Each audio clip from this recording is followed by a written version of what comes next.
Changes are coming to the bookstore. The timeline and what you need to know are coming up next. And P. Diddy faces serious criminal allegations. Later in sports, we'll tell you where Coach Rita is headed this weekend to help Team USA bring home gold.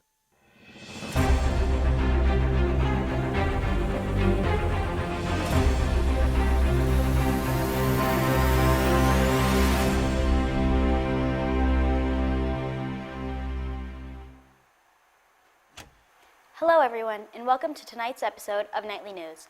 I'm Esmie Fernandez. Let's get right to our top story. On October 7, 2023, Hamas attacked Israel, killing more than 1,200 people and taking 250 hostages. Israel responded by attacking Gaza. In an ongoing conflict that has people around the world taking sides, Lexia Genopolous is looking into how the war is affecting us here on Furman's campus. That's true. According to the Gaza Health Ministry, since October 7th, over 32,000 Palestinians have been killed in Gaza, with about 2/3 of those being women and children. Furman students have responded to the atrocities on both sides. This week on our campus, members of the Young Democratic Socialists of America sent a statement to student government asking the university to take a stand in the matter. The statement reads, "As members representing Furman YDSA, we stand for the liberation of people everywhere." The statement also makes clear requests of the university that go beyond making a public statement. The movement has demanded that our administration divest from Israel and any firms supporting the Israeli occupation, including weapon manufacturers, and prohibit all future May-X and Study Away programs to be occupied in Palestine. These actions would materially contribute to Palestinian liberation by pulling Furman's money out of the Israeli economy, where it is inevitably taxed to fund the oppression of Palestinians. This has become a widely talked about topic on campus, with students from both opinions going to Yik Yak and Instagram to voice their opinions, as well as at the SGA meeting this week, in a private vote that ended with an 18-3 vote that did not allow the statement to go any further. Mena Elaquani and Stephen Rainey shared their reaction to SGA's decision to not make a statement. In the meeting, there was a comment made about how the statement will make minorities will pit minorities against each other. And I'm assuming this is referencing the Jewish and the Muslim students. And I thought that was disrespectful. And me and Claire, it was so ironic because me and Claire were sitting right next to each other, just shocked by such comment, because I don't think calling for a ceasefire or recognizing what's going on in Gaza as a genocide, something that anyone has to disagree on, and I don't think it makes anyone unsafe to just speak up for people who literally don't have voices right now. According to Section 4 of the SGA bylaws, powers and duties of student government, they will represent the student body in all matters that affect student interests. Academics Affairs Chair Lydia McCarty says that clause means all of the student body. I think the reasoning for that is really a focus on our community at Furman and wanting to prioritize our community. I think that's the focus of council. I can speak to my own personal feelings, but I think as council, that's kind of where that vote came out of. If you have personal opinions on this topic, remember that you have the power to contact your representatives for the state of South Carolina. Visit sc.gov to get the contact for Senator Lindsay Graham and Senator Tim Scott. For Nightly News, I'm Lexia Genopolous. YDSA is working on a petition to allow students to vote on the statement. If you would like more information, you can contact Mena Elaquani at ellame5@furman.edu. Although college gives many of us an opportunity for independence, there are also stressors many students face. As a result, many college students struggle with substance abuse issues. The 2020 National Survey on Drug Use and Health found that 8.2 million young adults aged 18 to 25 met criteria for a substance abuse disorder. They found that young adults represented the highest percentage of individuals who used cocaine, marijuana, pain relievers, and opiates. According to Furman University's 2023 Annual Security Report, there were 19 drug law violations that led to judicial referrals.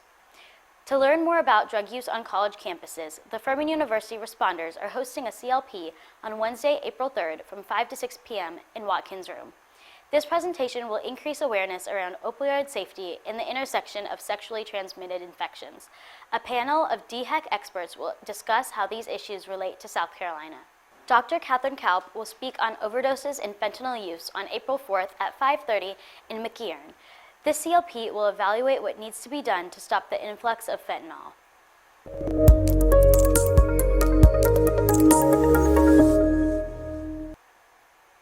NTSB is investigating a bridge collapse this week.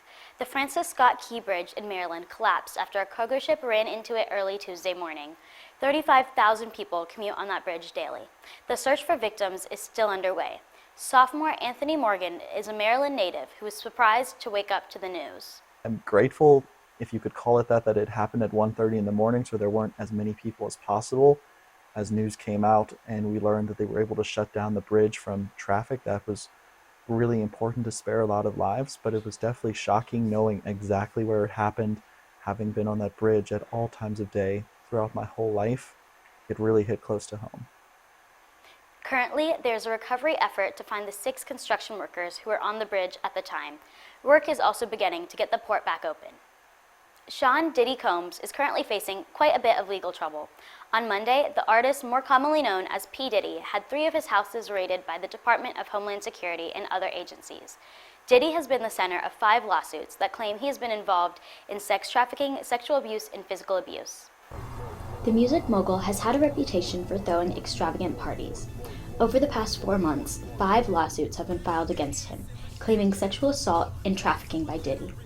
These allegations claim that Diddy coerced victims, some of whom were underage, into unconsensual sexual acts by drugging them and threatening violence. As reported on by the Law and Crime Network, former FBI agent Tracy Walder thinks that this is just the tip of the iceberg when it comes to Diddy's illegal activities.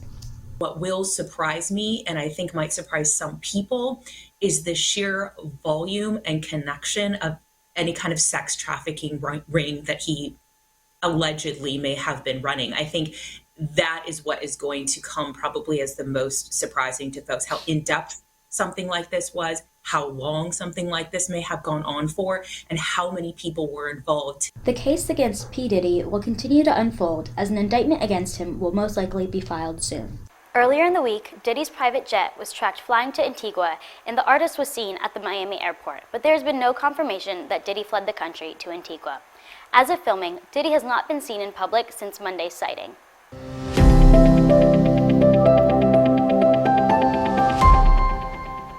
Come April, we will see some changes to our bookstore here on campus. Ryan Lamb looked into what's going on. A couple weeks ago, Furman University sent out an email to all of its students regarding some significant changes to the bookstore.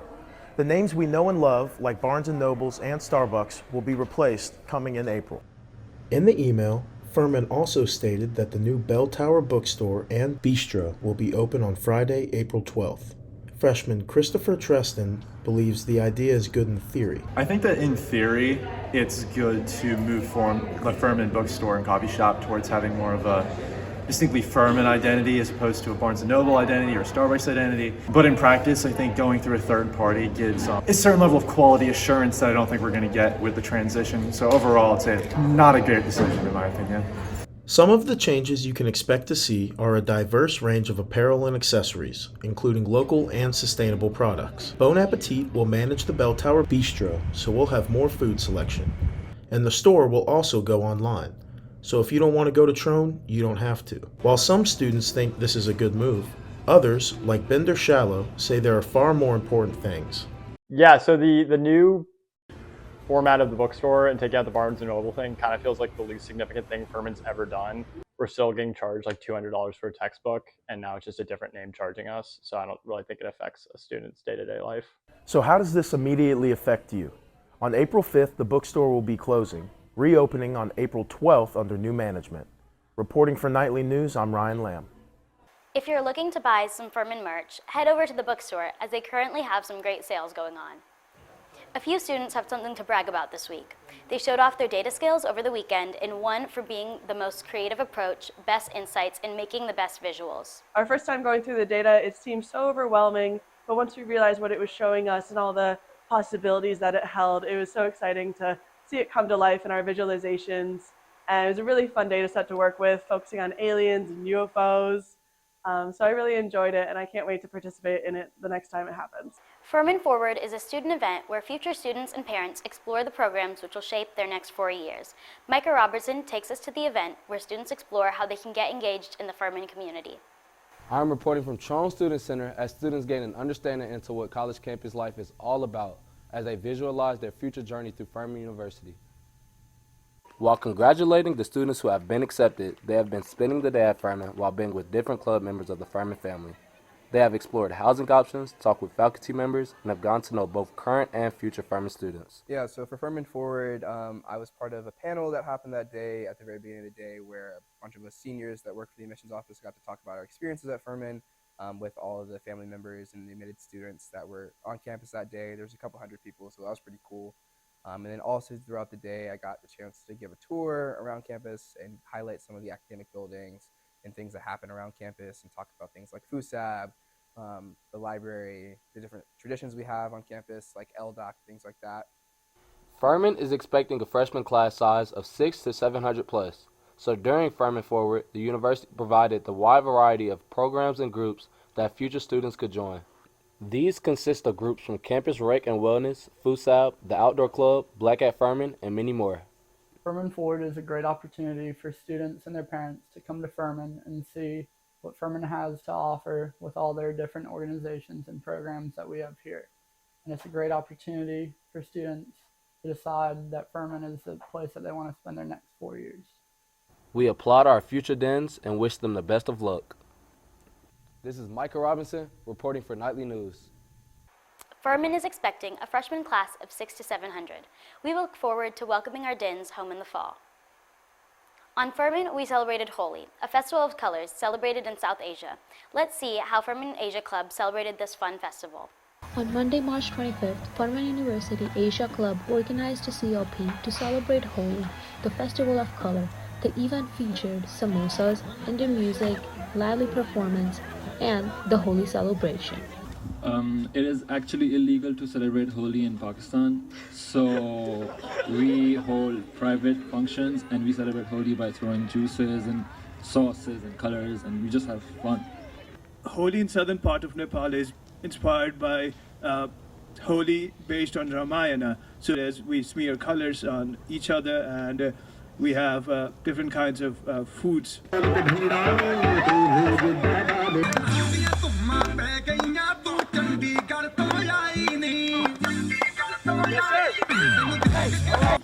In India, Holi is 2-day event. So like the first day is called Holi, actual Holi, and at night we do the bonfire. And during the bonfire we throw popcorns, we make popcorns, we eat a lot of good food. The second day it's called Dureti, and that's where we like since morning we wake up early and we go around our friend's house, family's house, and throw color at each other.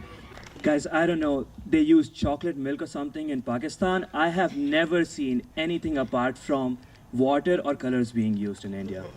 Good job, Furman Asia Club. That looked like a fun and colorful celebration. Nominations are now open for this year's Meritorious Advising and Teaching Awards. These awards recognize the teaching excellence of the Furman faculty during the current academic session.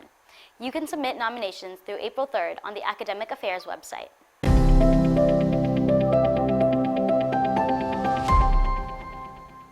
Downtown Greenville is hyped up on caffeine. With more than 10 coffee shops, the choices can be overwhelming. So Marissa went to find out where the top spots are for a good old cup of joe. I came downtown with self-proclaimed coffee expert Catherine D'Amico. We tried out 4 of the most popular spots in Greenville. Let's find out who was the top and who got roasted. For each stop, we ordered an iced latte with oat milk and caramel syrup. Then, Catherine ranked each cup out of 10, with 10 being the highest. First stop, Starbucks. I would probably give this a 4. I'm not a huge fan of Starbucks. Next on our list was Methodical. I would give this a 7.5. It's definitely more roasty. I can definitely taste the coffee. Definitely better than Starbucks. Up next, Carmela's. Carmela's is the newest cafe and dessert bar in town. It only opened in January this year. Definitely the best one so far. It definitely needs more ice. I would give it an 8.5 because it needs ice. Our final stop was Spill the Beans. I would give it a 9. Because I love it. Now let's break down the costs and compare. Starbucks was $6.43. Methodical was $5.54. Carmela's was $9.17, and Spill the Beans was $7.16. But the Spill the Beans was made out of whole milk, so likely the oat milk would be more expensive. So if you're looking for good coffee in Greenville, Carmela's and Spill the Beans are both great according to our judge, but Methodical is the cheapest and a known fan favorite in downtown Greenville. Hopefully this experiment will help you decide where to go the next time you're craving some coffee in Greenville. This has been Marissa Schabes with the Nightly News. Back to you, Esmie. Thanks, Marissa. I'll have to check some of those places out.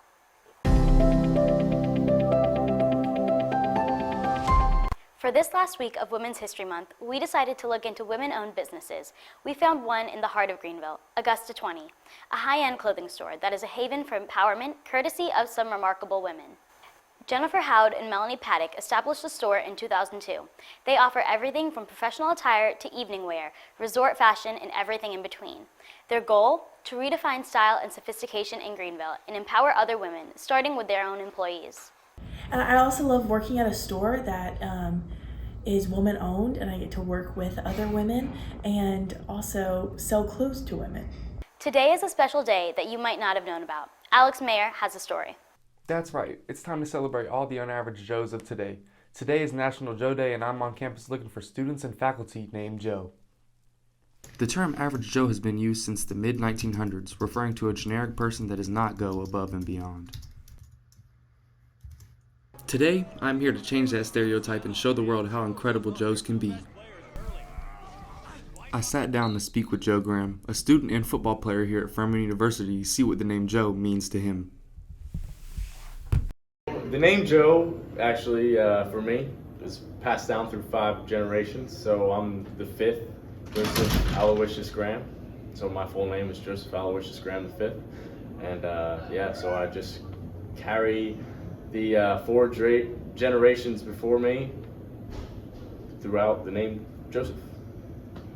As you can see, this is more than just a name for Joe. He wears his name with pride and works to his max potential every day. I also tracked down another Joe on campus. This guy is the definition of unaverage. Joe Novotosky, the Furman athletics strength coach, has been working hard all of his life. Here's what he had to say about the term average Joe and what it meant to him. Well, I don't think we're all average. There's some exceptional Joes out there, me being one of them. So, not everybody's exceptional.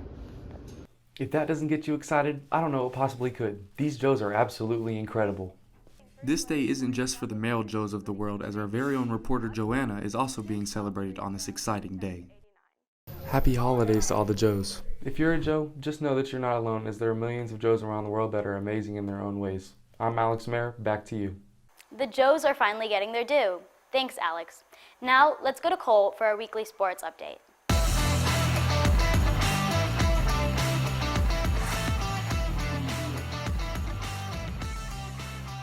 It was an action-packed weekend for the Dins. Let's take a look at their results. Men's golf played in a hootie at Bulls Bay this weekend, finishing 13th. On day 2 of the tournament, Furman's Will Moreland hit a hole-in-one on hole 14, a par 3, and finished the tournament 2 over par. Way to go, Will. This weekend, women's golf participated in the Clemson Invitational, with 2 Dins coming top 5, senior Anna Morgan in 3rd and freshman Audrey Rue in 4th. They finished 7 and 5 under par, respectively.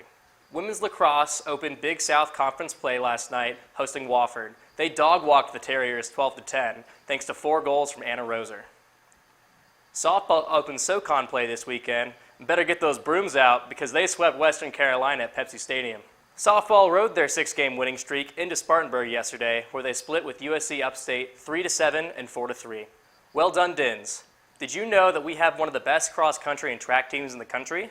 That's because these athletes are coached by the best in the world. Our track correspondent, Joanna Lunsford, has more on that.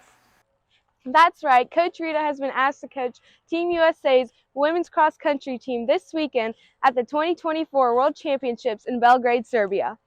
A native of Saline, Michigan, Rita Gary is in her 12th season coaching at Furman, reigning 22 conference titles, coaching 51 NCAA All-Americans and 5 Team USA members. One of the cool things about Team USA is you usually get your first assignment based on your resume and some of your connections, but you get your next assignment based on the athlete's review of how you did as their coach. Coach Rita having this experience to be a world championship USA U20 coach is really awesome because, one, we're not surprised. She's not only a coach to us, she's a role model. She provides us with not only insight on running, but insight on life, experience on hardship. And honestly, it's truly just something that we're all really grateful to be a part of through this Furman program that, involves our motto, start small, think big.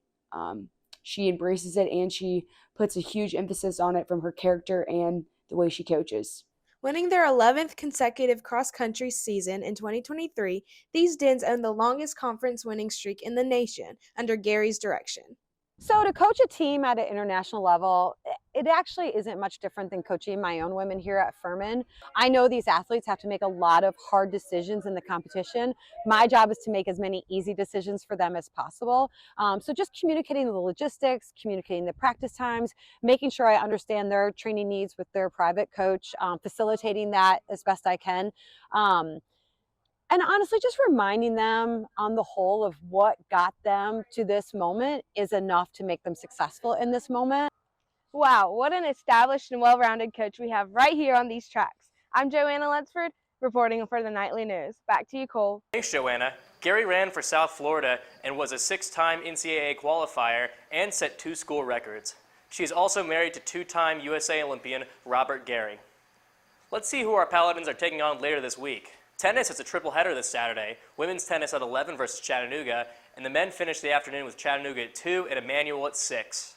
On Saturday, women's lacrosse looks to keep the Gardner-Webb Bulldogs on leash in Boiling Springs. Softball has a 3-game series at UNC Greensboro this weekend with a doubleheader on Friday, and they cap the series off on Saturday at 1. Then on Tuesday, they'll head to Clemson to take on the 11th-ranked Tigers. Clemson is led by pitcher Valerie Cagle, who was the undisputed Player of the Year in 2023, named by multiple sources. Our own Ashley Likens, who leads the Dins in batting average, will look to give Cagle a difficult afternoon. Even with Easter, this is certainly a busy weekend ahead. Keep rolling, Dins. Major League Baseball spring training wrapped up this weekend, which means that baseball season is right around the corner. The Greenville Drive, the High A affiliate of the Boston Red Sox, and the reigning South Atlantic League champs kick off the season in Greensboro against the Grasshoppers next weekend. Their home opener is April 9th, where they'll take on the Bowling Green Hot Rods and kick off the game with a ring ceremony. Fluor Field has received several renovations for the 2024 season. The most noteworthy addition to the ballpark is the new LED lighting, which is on par with MLB standards. Fluor Field is now also a 100% cashless ballpark, which according to the Drive has streamlined the concession checkout process and made it far more efficient. Tickets start at $8, but you'll probably end up paying more for parking in downtown Greenville. Yeah, last time I parked down there, I paid about $10. On a brighter note, we have something to celebrate. This year, 4 Furman students won awards from the National Academy of Television Arts and Sciences Southeast Chapter in the Student Production Awards. Communication Studies majors Lindsay Capps, Gabrielle Williams, Cam Hamer, and Hannah Tyler won for Best MMJ, Best Short Doc, Best Sports Show, and Best Photography in that order. In total, Furman students received a record 12 nominations. Congratulations to all the nominees and the student award winners. Maybe one day we'll even win a student award. Maybe even one for this show. Here's looking at you, Natus. For the Nightly News, I'm Esmie Fernandez. And I'm Cole Morehead.